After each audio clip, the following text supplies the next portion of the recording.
आज की कहानी बहुत ही रोमांटिक है। किस तरीके से एक शहर के अमीर लड़की को एक गांव के माफिया बॉस से प्यार हो जाता है।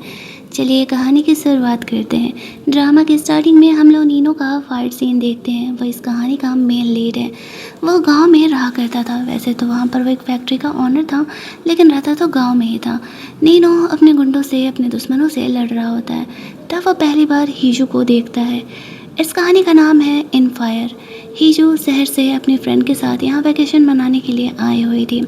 वो नीनू को फाइट करते हुए देख करके उसके फाइटिंग स्किल से, इनफैक्ट उसके लुक से इम्प्रेस हो जाती है। तभी वहाँ पर हीजू की फ्रेंड उसे लेने के लिए आ जाती है। वह एक नज़र नीनो को देखती है और वहाँ से चली जाती है। कहीं ना कहीं नीनो भी हीजू के लुक से अट्रैक्ट तो हो गया था, लेकिन वो ज़्यादा आगे कुछ बोलता नहीं है। आफ्टर दैट उसके फ्रेंड हीजू को एक शॉप पे लेके जाती है। शॉप काफ़ी नॉर्मल सा था, लेकिन बहुत सारी सुंदर लड़कियां वहाँ पर बैठी हुई थी। अब हीजू पूछती है कि हम यहाँ क्या कर रहे हैं और ये क्या सीन है। उसकी फ्रेंड जीजी उसे बताती है कि असल में यहाँ का जो शॉप का ओनर का पोता है ना, वो बहुत ही हैंडसम है, इसीलिए लड़कियाँ यहाँ पर लाइन लगाई हुई हैं। लेकिन हीजू उसकी बातों को ज़्यादा ध्यान नहीं देती है। वो नॉर्मली अपनी फ्रेंड जीजी के साथ बैठ करके यहाँ सूप वो पीने में ही इंटरेस्ट ले रही थी। अब उसकी नज़र में तो सबसे ज़्यादा यहाँ पर हैंडसम नीनो ही था। तभी नीनो का बिजनेस राइवल यहाँ पर आ जाता है। उसके आते ही वो गुंडा था, सारी लड़कियां वहाँ से खिसक लेती हैं, लेकिन हीजू वहीं पर अपने फ्रेंड के साथ बैठे रह जाती है। ये बात उसके ईगो पे लग जाता है और बैड गाय यान हीजू को भी वहाँ से जाने के लिए कहता है। लेकिन हीजू से कहती है वो तो नहीं हो पाएगा। वो अपने गार्ड्स को बुलवा करके उन्हें ही पिटाई लगवा करके वहाँ से भेज देती है।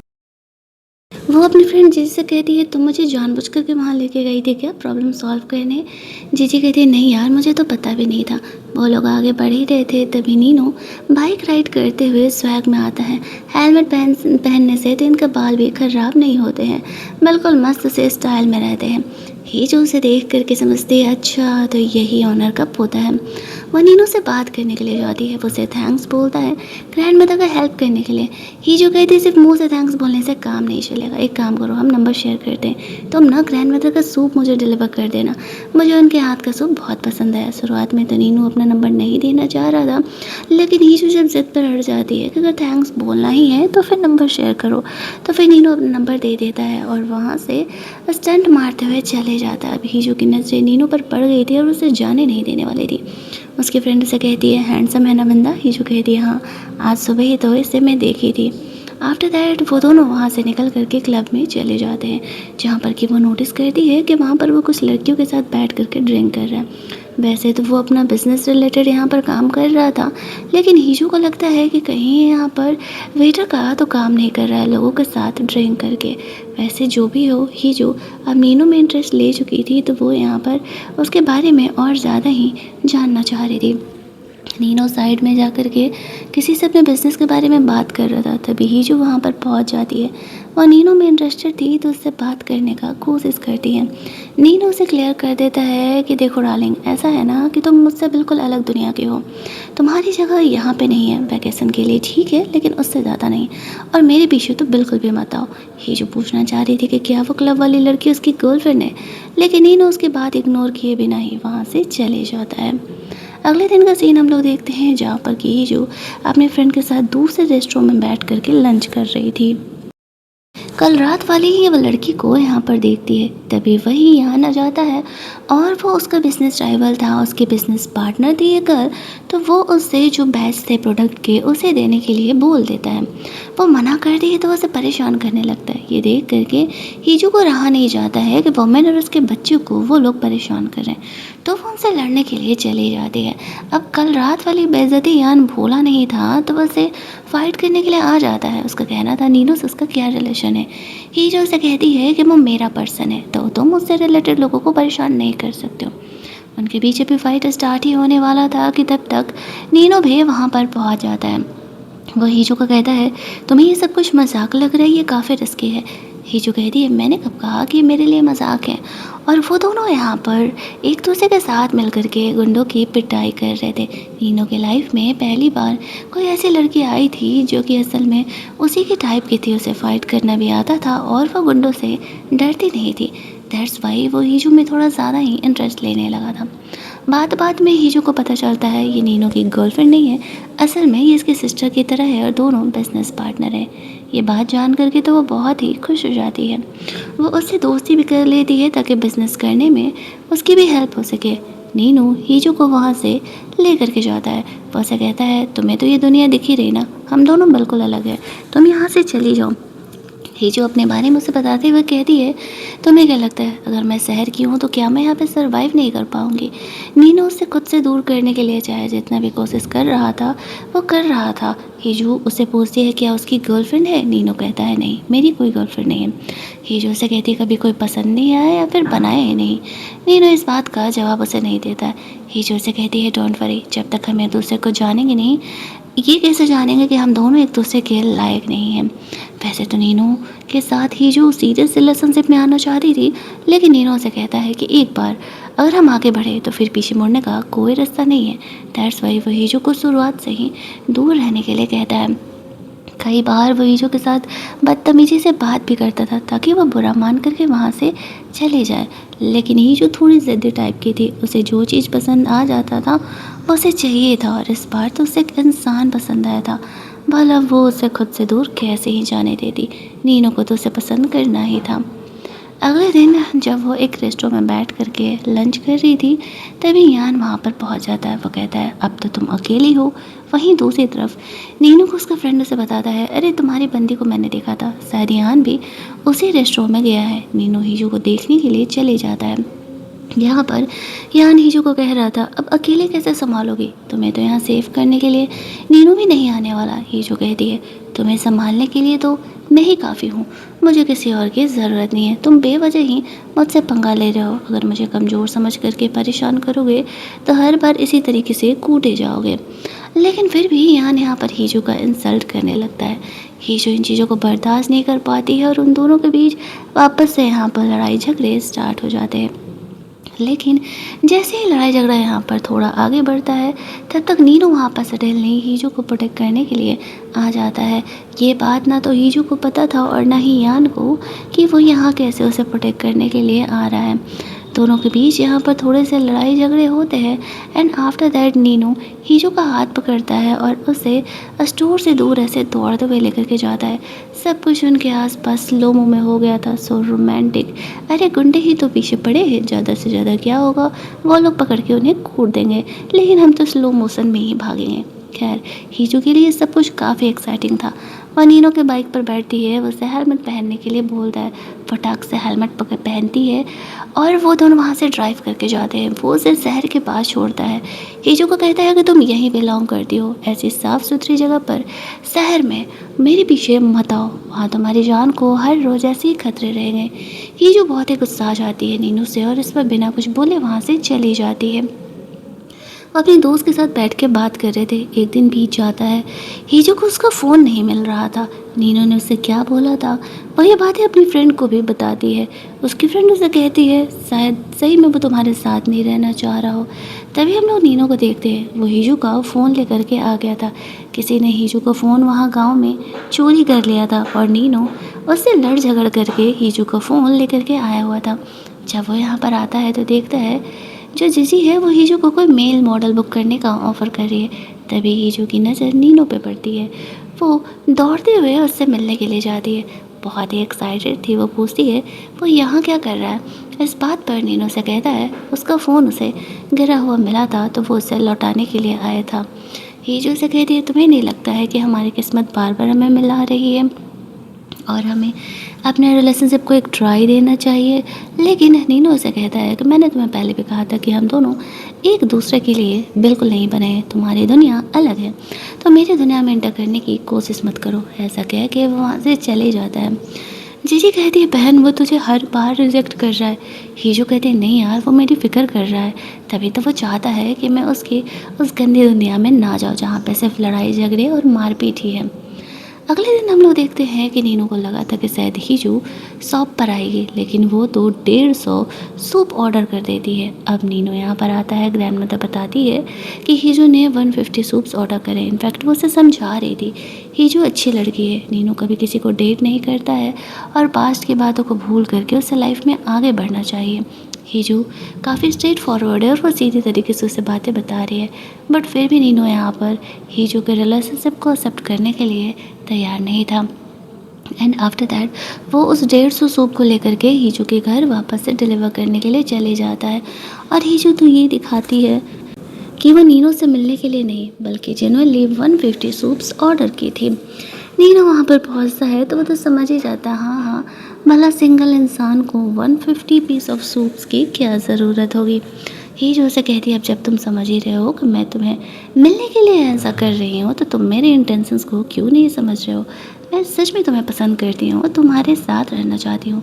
नीनो उसे कहता है, मेरी दुनिया में प्यार मोहब्बत की जगह नहीं है, मुझे तुम्हारी टाइप की लड़की पसंद नहीं है। ही जो कहती, तो ठीक है बताओ तुम्हें किस टाइप की लड़की पसंद है, मैं उसी टाइप की लड़की बन जाऊँगी। लेकिन नीनो वापस से उसके प्रपोजल को रिजेक्ट करते हुए चले जाता है। अब वो वापस एक्सपेक्ट कर रहा था कि हीजू उसके शॉप पे आएगी, लेकिन अगले कुछ दिनों तक हीजू जानबूझ करके नीनू को कांटेक्ट नहीं करती है और ना ही उसके शॉप पर जाती है। नीनू कहीं ना कहीं हीजू को इग्नोर करने के चक्कर में उसे और मिस करने लगा था। एक शाम वो हीजू के बारे में सपने देख रहा था जहाँ पर कि वो उसके साथ रोमांस कर रहा है। एक कॉल के साथ उसकी नींद खुलती है। फैक्ट्री से कॉल आया था और नीनू को वहाँ पर किसी बिजनेसमैन से मिलने के लिए जाना था, जहाँ पर कि उसकी पार्टनर भी उस पार्टी में उसका इंतज़ार कर रही थी। इन सारी बातों से अनजान आके क्या होने वाला है, नीनू वहाँ पर पहुँचता है। वहाँ जा कर के देखता है कि एक बंदा है और हीजू है वहाँ पर। साथ ही में वहाँ पर उसकी वो पार्टनर भी आई हुई है। वो बंदा यहाँ पर थोड़ा हीजू से छेड़खानी करने का कोशिश कर रहा था, उसके साथ फ्लर्ट कर रहा था। अब ये देख करके नीनू को कंट्रोल नहीं होता है और उस बिजनेसमैन पर भड़क जाता है और कहता है, सिंपल बिजनेस करना है तो करो, हीजू के साथ फ्लर्ट करने की कोई ज़रूरत नहीं है। वो हीजू का केयर करने लगा था। ये चीज़ें साफ तौर से हीजू को दिख रही थी और वो स्माइल करने लगती है। वो उस बॉस से कहती है, आपने सुना नहीं मेरा पर्सन क्या कह रहा है। बाकी का मैटर नीनू की पार्टनर संभाल लेती है। नीनू हीजू को वहाँ से लेकर के जाता है। बाहर जाने पर वो उसे जानबूझ करके छेड़ रही थी, तुम मेरी केयर भी करते हो, खुद से दूर रहने का कोशिश भी करते हो। नीनू उसे कहता है, मैं बस तुम्हें उस डर के इंसान से प्रोटेक्ट कर रहा था। हीजू उसे कहती है, लेकिन तुम्हारा मेरा रिश्ता क्या है, तुमने तो मेरे प्रपोजल को भी रिजेक्ट कर दिया, तो फिर तुम यहाँ पर मेरा केयर क्यों कर रहे हो। नीनू उसे कहता है, ठीक है तुम्हें सिर्फ मेरे साथ रोमांस करना है ना, तुम मेरे साथ टाइम पास करना चाहती हो, मैं इस चीज़ के लिए तैयार हूँ, लेकिन एक बार जब मन भर जाएगा तो हम दोनों अलग हो जाएंगे। हीजू कहती है, मैंने कब कहा कि मुझे तुम्हारे साथ टाइम पास करना है, मैं तो सीरियसली तुम्हारे साथ रहना चाहती हूँ। तुम्हें कहीं इस बात का तो डर नहीं है ना कि कल को तुम्हें मुझसे सच में प्यार हो जाएगा। नीनू आगे बढ़ के हीजू को किस कर लेता है और कहता है कि अगर तुम्हें यही सब कुछ चाहिए मुझसे तो तुम मुझसे ये बातें बोल सकती हो, इसके लिए प्यार मोहब्बत की एक्टिंग करने की कोई ज़रूरत नहीं है। ये कह के इससे पहले कि हीजू उसे कोई भी बात एक्सप्लेन कर पाती वहाँ से चले जाता है। इस चीज़ से हीजू थोड़ा शॉक तो हो जाती है। वो अपने फ्रेंड को ये बातें बताती है तो जीजी हीजू से पूछती है, सच बता बहन, तू फिजिकली नीनो में इंटरेस्टेड है या सच में तुझसे प्यार करने लगी है। हीजू कहती, पता नहीं यार, वो बंदा मुझे इतना कूल लगता है ना, मैंने वैसे तो कभी उसके साथ रोमांस करने के बारे में सोचा नहीं है, बस उसके साथ 24/7 रहना चाहती हूँ, मुझे उसकी लाइफ काफ़ी एक्साइटिंग लगती है। वहीं दूसरी तरफ हम लोग देखते हैं नीनू अपनी ग्रैंड मदर के साथ था। कुछ दिनों तक हीजू आई नहीं थी तो वो हीजू के बारे में पूछ रही थी। नीनू कहता है कि शायद वो अब नहीं आई, लेकिन उसी रात जब वो अपने घर पर अकेले था, बोर हो रहा था, हीजू के बारे में सोच रहा था, वो अपना हेयर कलर चेंज करके वहाँ उससे मिलने के लिए आ जाती है। नीनू से पूछता है वो चली जाए, उसके लिए सही यही होगा, लेकिन हीजू जाने से जब इनकार करती है तो वो उसे उठाते हुए अपने घर के अंदर लेकर के जाता है। उसके साथ फोर्सफुली रोमांस करने का एक्टिंग करते हुए कहता है, तुम कुछ ज़्यादा ही जल्दी एक स्ट्रेंजर वो भी लड़के पर भरोसा नहीं कर रही हो, मैंने तुम्हें वार्न किया था ना। लेकिन फिर वो हीजू की आंखों को देख करके रुक जाता है। हीजू को वो कहता है, मैंने तुम्हें पहले ही कहा था कि मुझसे दूर रहना, हमारे रिलेशनशिप का कोई स्कोप नहीं है। अगर तुम मेरे साथ इंटीमेट होना चाहती हो तो बता सकती हो, लेकिन ये प्यार मोहब्बत मुझसे एक्सपेक्ट मत करना। कुछ देर हीजू चुप रहती है और फिर वो कहती है, वैसे मैंने तो ऐसा नहीं सोचा था, लेकिन गुस्से में इंसान अपने सबकॉन्शियस माइंड की ही बातें कहता है। इट मीन्स कि तुम यहाँ पर मेरे साथ इंटीमेट होना चाहते हो, है ना, तभी तुम्हारे मुंह से आज ये बातें निकली। ओ कम ऑन, अगर ये सच है तो बोल भी दो। नीनू हीजू को अपने गोद में बिठा लेता है और दोनों यहाँ पर रोमांस करना स्टार्ट करते हैं। लेकिन तभी नीनू नोटिस करता है कि उसके पास प्रोटेक्शन तो है ही नहीं। तो वह हीजो को वेट करने के लिए बोलता है। हीजो उससे पूछती है कि बीच रोमांस में कहाँ जा रहा है। तब नीनू उसे बताता है कि प्रोटेक्शन लेने। अब आज तक नीनू ने कभी ये चीज़ बाय नहीं की थी, तो वो सुपरमार्केट में थोड़ा ऑकवर्ड फील कर रहा था। जो भी उसे मिलता है वो जल्दी से उसे लेकर के आ जाता है। घर तो आ जाता है, लेकिन उसे हिम्मत नहीं हो रहा था घर के अंदर जाने का। शायद वो खुद को हीजो के लायक नहीं समझता था। कुछ देर वो घर के बाहर ही इंतज़ार करता है। कुछ देर तक जब नीनू घर के अंदर नहीं आता है, तब हीजो ही घर के बाहर चली जाती है। जब वो हीजो को आते देखता है तो वो उसे गले से लगा लेता है। उसे ऐसा लग रहा था जैसे कि हीजो उसकी दुनिया में वापस आ गई है। उसे हक कर लेती है। वो दोनों घर के अंदर जाते हैं और एक दूसरे के साथ रोमांस करते हैं।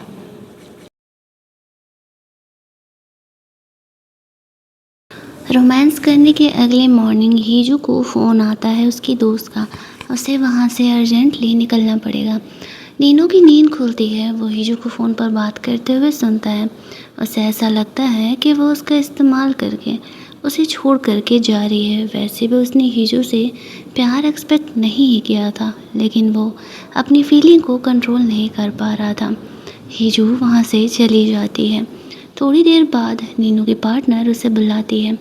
जब वो वहाँ पर जाता है तो देखता है हीजू एक लड़के के साथ बैठी हुई है। वहाँ पर उसकी पार्टनर भी है। वो दोनों बिजनेस डीलिंग करने के लिए आए हुए थे। नीनू यहाँ पर खुद को इंट्रोड्यूस कराता है, लेकिन वो बंदा उससे अच्छे से बिहेव नहीं करता है।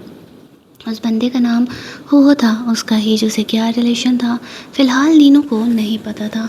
और यहाँ पर हो कहता है कि अगर तुम लोगों को ये डील करना है तो तुम्हें सिंसेरिटी दिखानी पड़ेगी। हीजो उठ करके ड्रिंक करने लगती है। तभी वहाँ पर नीनू गुस्सा आ जाता है और कहता है, हम इस तरीके का कोई बिज़नेस डील नहीं करते हैं। अगर नॉर्मल बिज़नेस डीलिंग करना है तो ठीक है, अदरवाइज हीजो यहाँ पर ड्रिंक नहीं करेगी। उसकी पार्टनर गुस्सा करने लगती है कि वो ये क्या कर रहा है। पहली बार उसकी पार्टनर ने उसे रोका था इस तरीके से। वो समझ नहीं पाता है कि यहाँ पर क्या चल रहा है। वो हीजू को वहाँ से लेकर के जाता है। उसे वहाँ पर एक बात पता चल चुका था, असल में वो हीजू का भाई है। तभी वो समझता है कि वो उसके साथ इतने इंसल्टिंग तरीके से क्यों बिहेव कर रहा है। हीजू को वो अपने साथ लेके जाने का कोशिश कर रहा था कि वो उसे रोक लेता है। हीजू को रुकना पड़ता है। वो नीनू को वहाँ से जाने के लिए कहती है। अगले कुछ टाइम तक नीनू यहाँ पर पूरी तरीके से हीजू को इग्नोर कर रहा था, क्योंकि उसे ऐसा लगता है कि सबके सामने उसने क्यों नहीं चूज किया। उन्होंने कहा था कि वो मॉम डैड को बता देगा कि वो गांव के इस लड़के के साथ अफेयर चला रही है। इसी वजह से हीजू को हुओ के साथ रुकना पड़ा था। हीजू यहाँ पर नीनू को कांटेक्ट करने का कोशिश करती, लेकिन वो उसके कॉल मैसेजेस का जवाब नहीं दे रहा था। अगले कुछ दिनों बाद हीजो और वो दोनों एक पार्टी में थे। नीनू सिर्फ दूर से उन पर नज़र रख रहा होता है। उसे अपना पास्ट याद आता है। उसने कितनी बेकार बचपन और ज़िंदगी अब तक जी है। शायद वो हीजो के साथ ऐसी चमक धमक वाली दुनिया में रहना डिज़र्व नहीं करता है। हीजो को ज़बरदस्ती हो के साथ स्माइल करना पड़ रहा था, क्योंकि बहुत सारे रिपोर्टर्स आए हुए थे और वो नहीं चाहती थी कि उसके पेरेंट को ये बातें पता चले जब तक कि वो नीनू के साथ अपना रिलेशनशिप को स्टेबलाइज नहीं कर लेती है। नीनू वहाँ से निकल जाता है। काफ़ी देर तक पार्टी ख़त्म होने का इंतज़ार करता है। वो ओवर थिंकिंग कर रहा था। हीजू वहाँ से आती है और वो के साथ चली जाती है, क्योंकि नीनू यहाँ पर उसे कई दिनों से इग्नोर कर रहा था। दैट्स वाई वो भी उसे इस बार इग्नोर करके चली जाती है, ये सोचते हुए कि कभी तो वो अपने तरफ से कोई स्टेप बढ़ाए। वहीं दूसरी तरफ वो अपनी बेस्टी के साथ बैठ करके इसी बारे में बातें कर रही थी। उसकी बेस्टी का कहना था कि तुम श्योर हो कि वो तुमसे सही में प्यार करता है। तभी हम लोग देखते हैं कि उसका भाई भी यहाँ पर आ जाता है। वो हीजू को वो नीनू से दूर रहने के लिए कहता है एंड आफ्टर दैट वो नीनू से मिलने के लिए जाता है। उसका इंसल्ट करते हुए कहता है कि तुम गांव के एक छोटे से फैक्ट्री का ओनर हो, ऐसे हमारे बहुत सारे फैक्ट्रीज हैं, ये पैसे ले लो और ये मेरा कार्ड ले लो, हीजू का पीछे छोड़ दो और नियर फ्यूचर अगर तुम्हें कभी भी ज़रूरत पड़े पैसे की या फिर जॉब की तो तुम मुझे कॉन्टैक्ट कर सकते हो। लेकिन नीनू यहाँ पर वो की ये बात मानने से मना कर देता है। आफ्टर दैट हम लोग हीजू को देखते हैं। वो पास के ही मार्केट में अपना बिजनेस डीलिंग के लिए गई हुई थी। उसका भाई उसे कहता है वो तुम नीनू तुम्हारे लायक नहीं है, उससे दूर रहो। हीजू कुछ भी नहीं कह रही है। कुछ लड़के हीजू के बारे में बकवास कर रहे थे। नीनू ये बात सुन नहीं पाता है और जाकर के उनसे भिड़ जाता है। वहाँ पर उनकी पार्टनर भी बैठी हुई थी। इन चीज़ों को देख करके तो वह समझ ही जाती है कि नीनू हीजू से कितना प्यार करता है। उन लोगों की पिटाई लगाने के बाद वह हीजू को गुस्से में वहाँ से लेकर के जाता है, ये कहते हुए कि ये जगह उसके लिए सही नहीं है और हीजू क्यों ऐसी जगह पर आती है। हीजू का कहना था कि पहले तो ये बताओ कि तुम मुझे इतने दिनों से इग्नोर कर रहे हो और फिर आकर के ये सारे ड्रामे कर रहे हो। नीनू का कहना था वो हीजू से सच में प्यार करता है। अब तक उसने कभी भी किसी को अपने इमोशंस के बारे में नहीं बताया है, क्योंकि वो इमोशंस एक्सप्रेस करने में अच्छा नहीं है। लेकिन ये फैक्ट है कि वह हीजू से बहुत प्यार करता है और उसके बिना नहीं रह सकता है। उसका भाई कल उससे मिलने के लिए आया था। उसका इंसल्ट करने के लिए उसने उसे पैसे ऑफ़र किए थे। उसने ये भी कहा कि यहाँ वैकेशन ख़त्म होते ही तुम उनकी कंट्री जाओगे पढ़ने के लिए। हीजू कहती है ये मेरा पेरेंट का डिसीज़न है, मेरा नहीं। मैंने तुम्हें पहले भी कहा था कि मैं सच में तुमसे प्यार करती हूँ और मैं कहीं नहीं जा रही हूँ पढ़ने के लिए। मैं तुम्हारे साथ ही रहने वाली हूँ। मैं यहीं से अपनी स्टडी कंप्लीट करूँगी। जब नीनू को ये बात पता चलता है तो फिर जाकर के उसका थोड़ा गुस्सा शांत होता है। हीरो उसे हक करते हुए काम डाउन करके कहती है डोंट वरी, मैं तुम्हें छोड़ करके नहीं जाने वाली हूँ। बचपन से लेकर के आज तक हमेशा ही नीनू ने अकेला महसूस किया है। उसे इस तरीके का अपनापन कभी किसी ने नहीं दिखाया। इसी वजह से वो प्यार मोहब्बत करने के लिए डरता था और वो हीजो से प्रॉमिस करता है कि वो अमीर बनने की कोशिश करेगा ताकि वो हीजो के लायक बन सके। हीजो उसे कहती है तुम्हें कुछ भी करने की ज़रूरत नहीं है, तुम जैसे हो मैं उसी तरीके से तुम्हें पसंद करती हूँ और तुम्हें मेरे लिए ज़बरदस्ती एक्स्ट्रा मेहनत करके अमीर बनने की कोई भी ज़रूरत नहीं है। मुझे अमीरी गरीबी से कोई फ़र्क नहीं पड़ता है। आफ्टर कॉलेज में भी जॉब ज्वाइन करने ही वाली हूँ, तो दोनों मिल करके हम लोग घर का खर्चा चला लेंगे। सारी बातें डिस्कशन करने के बाद वो दोनों नीनू के घर जाते हैं और वहाँ पर इंटीमेट होते हैं। नहीं, इस बार नीनू के घर नहीं, इस बार हीजू के घर गए थे वो लोग, जहाँ पर कि नीनू हीजू के पूछने पर पहली बार अपनी फैमिली के बारे में काफ़ी कुछ हीजू को बताता है। आफ्टर दैट वो दोनों रूम में रोमांस करने के लिए जाते हैं, जहाँ पर कि हीजू को उसकी मॉम का कॉल आ रहा था। वो नीनू के सामने वो फ़ोन नहीं उठाना चाह रही थी, फिर भी नीनू उसे कॉल पिक करने के लिए कहता है। हीजू फ़ोन उठाती है तो उसकी माँ का कहना था कि बहुत हो गया मस्ती, अब अपनी दुनिया में वापस आ जाओ। तुम्हारे लिए अलग ही अरेंजमेंट हमने करके रखा हुआ है और तुम्हें वही मानना पड़ेगा। ये कह के वो गुस्से में कॉल कट कर देती है। हीजू कुछ बोल नहीं पाती है। नीनू उठ के वहाँ से चले जाता है। अब हीजू सोच रही थी कि कहीं नीनू उसे गलत न समझे। वो अपने पेरेंट के खिलाफ जाने का हिम्मत जुटा रही थी क्योंकि वो नीनू से बहुत ही प्यार करती है। अगली ही सुबह हो को लेकर के उसकी फ्रेंड जीजी आ जाती है। वो ज़बरदस्ती यहाँ पर हीजू से मिलने के लिए उसके फ्लैट गया हुआ था, जहाँ पर कि वो बातों बातों में बताता है कि असल में उसकी गर्लफ्रेंड बन गई है। ये सुनते ही जीजी का दिल टूट जाता है। जीजी हीजू की फ्रेंड उसके भाई हुओ को बहुत प्यार करती थी, लेकिन वो ये बातें उसे कभी बता नहीं पाई। हीजू और जीजी दोनों क्लब निकलते हैं और साथ में बैठ करके ड्रिंक कर रहे थे। बेचारी जीजी रोए जा रही थी। पिछले 10 सालों से वो हुओ से प्यार करती थी, लेकिन उसे ये बातें कभी बता नहीं पाई। यहाँ पर हीजू को उसके भाई का कॉल आता है कि जीजी को क्या हुआ। अब हीजू उसे नहीं बताती है उसका सेल्फ रिस्पेक्ट रखने के लिए। क्लब के रूम के बाहर वो ये बातें कर रही थी, तभी यान वहाँ पर आ जाता है। वो कहता है तुमने नीनू को चूज किया, लेकिन वो तुमसे बिल्कुल अलग था और वो तुम्हें धोखा भी दे रहा है। तुम्हें भरोसा नहीं है, देखना आज शाम 6 बजे तक वो तुम्हें कोई कांटेक्ट नहीं करे और अगर उसने ऐसा किया ना तो मैं अपना सब कुछ हारने के लिए तैयार हूँ। वो सच में किसी और लड़की के साथ है। लेकिन हीजू यान की बातों का भरोसा नहीं करती और कहती है उसे नीनू पर पूरा ट्रस्ट है। फिर वो जीजू को वहाँ से लेके जाती है, उसको उसके घर छोड़ती है और वो अपने घर नीनू के आने का वेट कर रही थी। 5:50 होने तक नीनू ड्रंक कंडीशन में हीजू के पास लौट आया था। हीजू से पूछती है वो कहाँ था और वो इतना ड्रंक क्यों है। नीनू से बताने लगता है कि वो लोग 3 लड़के और 2 लड़कियाँ बिजनेस डीलिंग करने के लिए इस होटल में गए हुए थे, जहाँ पर कि उसे थोड़ा बहुत ड्रिंक करना पड़ा। हीजू को ऐसा लगता है कि कहीं वो लड़का उसे सच तो नहीं बोल रहा था। नीनू की ये सारी बातें बताने के बाद हालांकि हीजू को थोड़ा नीनू पर डाउट तो होता है, बट फिर भी वो उस पर ट्रस्ट करने का डिसाइड करती है, क्योंकि उसे पता है कि वो अपने स्ट्रगलिंग फेज से गुजर रहा है और यहाँ से बाहर निकलने के लिए वो हीजू के साथ उसके लेवल का बनने के लिए कुछ भी करने के लिए तैयार है। यहाँ पर हम लोग देखते हैं कि नीनू को एक लड़की का मैसेज आता है जो कि उसे पसंद किया करती थी, लेकिन नीनू उसे इग्नोर कर देता है। अगली सुबह हम लोग देखते हैं कि हीजू अपनी फ्रेंड के साथ थी। नीनू से उसकी कैजुअली बातें चल रही थी। वो उससे मिलने के लिए उसके कॉलेज के बाहर चले जाता है। हीजू उसे देख करके बहुत ही खुश हो जाती है और पूछने लगती है कि वो यहाँ क्या कर रहा है। नीनू बताता है कि वो उससे मिस कर रहा था। फिर वो हीजू को लेकर के ग्रैंडफादर से मिलने के लिए जाता है, ग्रैंडमदर से। ग्रैंडमदर को ये लोग बताते हैं कि वो दोनों अब गर्लफ्रेंड बॉयफ्रेंड बन चुके हैं। ग्रैंडमदर उन दोनों के लिए बहुत ही खुश थी। अकेले में वो हीजू को बताती है कि नीनू बहुत ही सही लड़का है। वो लाइफ में तुम्हें कभी धोखा नहीं देगा। एक बार जब उसने तुम्हें चुन लिया तो वो पूरी ज़िंदगी तुम्हारा साथ निभाएगा। मुझे पता है कि वो तुमसे बहुत प्यार करता है। आज तक उसने कभी किसी का इतना केयर नहीं किया और उसने अपने लाइफ में बहुत कुछ झेला है। उसके डैड ने उसे बचपन से ही काम पे लगा दिया, उसे ज़्यादा पढ़ने लिखने भी नहीं दिया। फिर भी आज नीनू एक फैक्ट्री चला रहा है और वो ये सब कुछ अपने दम पर कर रहा है। हीजू को ये बातें पता चलती है तो वो नीनू के लिए और ज़्यादा रिस्पेक्ट फील करने लगती है। ग्रैंडमदर ने नीनू की सारी अच्छाइयाँ हीजू को गिना दी थी। एंड आफ्टर दैट हम लोग देखते हैं कि हीजू और नीनू कैजुअली डेट करते रहते थे। वो दोनों मोस्ट ऑफ द टाइम साथ बिताते थे।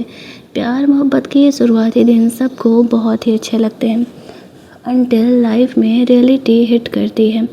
अगले दिन हीजू अपने कॉलेज में थी। वो लड़की जो कि नीनू को पसंद किया करती थी, हीजू जैसे ही अमीर लड़के को लाके बोलती है कि ये तुम्हारे जैसा अमीर है, नीनू का पीछा छोड़ दो और इसे चूज कर लो, तुम दोनों एक दूसरे के लिए सही रहोगे। हीजू समझ जाती है ये लड़की नीनू को पसंद करती है, इसी वजह से ये सारी बकवास कर रही है। वो उसके बगल में भी रहा करती थी तो हीजू इन चीज़ों को समझ जाती है। वह गुस्से में उस लड़की को वहाँ से वॉशरूम की तरफ ले करके जाती है। उसकी पिटाई लगाते हुए कहती है, मेरी पर्सनल लाइफ का डिसीजन लेने का हक तुम्हें किसने दिया है? मेरे लाइफ में इंटरफेयर करने का हक तो मैंने अपने पेरेंट को भी नहीं दिया, और तुम एक अनजान लड़की आकर के मुझे ज्ञान दे रही हो। नीनू को पटा नहीं पाई तो मेरा सेटिंग किसी और से बुड़ा रही हो। अपनी औकात में रहो। शुक्र मनाओ कि अब तक मैं नीनू को इस बारे में नहीं बता रही। तुम्हारे लिए तो मैं ही काफ़ी हूँ। दोबारा अगर ऐसा करते कुछ दिख गए ना तो वो तुम्हारे लिए सही नहीं होगा। ऐसा करके वो वहाँ से निकल जाती है। हीजू जीजी को ये बातें बताती है। जीजी को उसकी फ़िक्र होने लगती है कि उस लड़की ने हीजू को हर्ट तो नहीं किया। हीजू हंसते हुए कहती है, उस लड़की की इतनी कौन सी औकात कि वो मुझे हर्ट कर सके।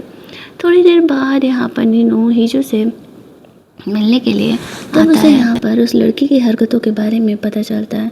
वो गुस्से में वहाँ से निकलता है और अपना गुस्सा कंट्रोल करने के लिए अपनी दादी की शॉप पर बैठा हुआ था। वो लड़की यहाँ पर आती है और कहती है, बचपन से लेकर के आज तक मैं तुम्हारे साथ रही हूँ। मैं तुमसे इतना प्यार करती थी, तुम्हारी दोस्त बन कर के रही। क्या मैं तुम्हारे लिए काफ़ी नहीं थी? तुमने यहाँ पर उस अनजान गर्ल हीजू को क्यों चूज किया? अब तक नीनू ने गुस्सा कंट्रोल किया हुआ था और वो सारा गुस्सा उस लड़की पर निकल जाता है। वो कहता है, तुम्हारी हिम्मत कैसे हुई मेरी गर्लफ्रेंड को जा करके परेशान करने की, ये बकवास करने की? मैंने तुम्हें पहले ही क्लियर कर दिया था कि मैं तुम्हें कभी पसंद नहीं करता और ना ही पसंद करूँगा। वो ग्रैंडमदर से भी कंप्लेन करने का कोशिश करती है। ग्रैंडमदर उसे क्लियर कर देती है कि नीनू का डिसीजन है, नीनू और हीजू दोनों साथ रहना चाहते हैं तो तुम उन्हें डिस्टर्ब मत करो। तुम्हें पहले से पता है कि नीनू तुम्हें इंटरेस्टेड नहीं है, फिर भी तुम उसका बसा बसाया रिश्ता तोड़ने का कोशिश करिए। क्यों बेवजह ही विलन बन रहे हो? जब नीनू को तुम पसंद ही नहीं हो तो कुछ भी करोगी वो तुम्हें पसंद नहीं करेगा। हीजू जो थी अब उस लड़की के बारे में सोचने लगी थी कि कहीं नीनू और उसके बीच कहीं कुछ चलता तो नहीं था, लेकिन नीनू से ये बातें क्लियर कर दिया था कि वो सिर्फ और सिर्फ हीजू से ही प्यार करता है। उससे मिलने के लिए पहुंचता है। हीजू से देख करके बहुत ही खुश हो जाती है। वो कहता है, आई एम सॉरी, मेरी वजह से वो लड़की ने तुम्हें परेशान किया। हीजू कह रही है, अरे ऐसी वैसी लड़कियों की तो कोई औकात ही क्या है। अगर तुम मेरे लिए लॉयल हो तो फिर मुझे किसी दुनिया से कोई मतलब नहीं है और यही रिलेशनशिप में मैटर करता है। अगर आपका पार्टनर आपके लिए लॉयल है, सीरियस है, तो फिर तीसरा इंसान कभी आप दोनों के बीच आ ही नहीं सकता है। वो नीनू को आज रात अपने ही घर पर रुकने के लिए बोलती है तो नीनू ये बात मान जाता है। वो दोनों कमरे में अंदर जाते हैं और वापस से एक दूसरे के साथ रोमांस करते हैं। अगली सुबह नीनू वहीं पर रुका हुआ था। वो हीजू के लिए ब्रेकफास्ट बना रहा था और दोनों एक दूसरे को किस कर रहे थे। तभी वहाँ पर हीजू का भाई आ जाता है। नीनू और हीजू को साथ में देख लेता है। हीजू पूछती है, भाई आप यहाँ अचानक से क्या कर रहे हैं? उसका भाई कहता है, अपनी बहन से मिलने के लिए क्या मुझे टाइम लेकर के आना पड़ेगा? अब हीजू कुछ बोल नहीं पाती है। जो वो था वो नीनू से अकेले बात करने जाता है। वो कहता है, देखो मेरी बहन का पीछा छोड़ दो, तुम दोनों एक दूसरे के लिए सही नहीं हो। नीनू कहता है, उस दिन मैंने कुछ नहीं बोला क्योंकि मैं खुद हीजू को लेकर के श्योर नहीं था कि वो मेरा साथ देगी या नहीं, लेकिन अब जब हम दोनों एक दूसरे से प्यार करते हैं तो हमारे बीच कोई भी नहीं आ सकता। आई नो तुम मुझे गरीब समझते हो कि मैं हीजू के लायक नहीं हूँ, बट 5 साल में मैं खुद को इस लेवल तक पहुँचा लूँगा कि हीजू के लायक हो जाऊँ।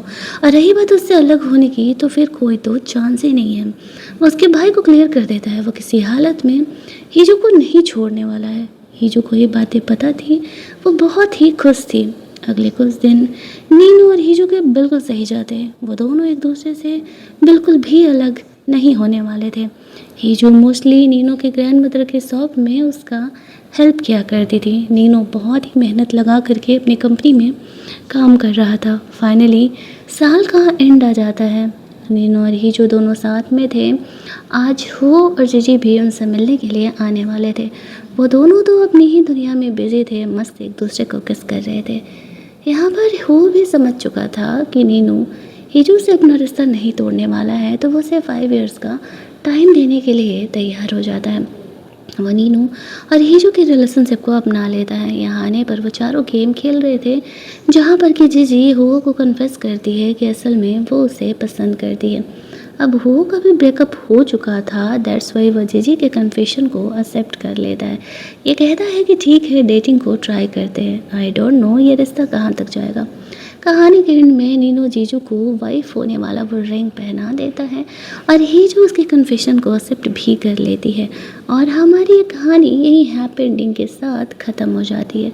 अगर आपको ये कहानी अच्छी लगी होगी, वीडियो को लाइक और शेयर करना मत भूलना। चलिए जल्दी से मिल लेते हैं हम लोग एक और नई कहानी के हिंदी एक्सप्लेनेशन में।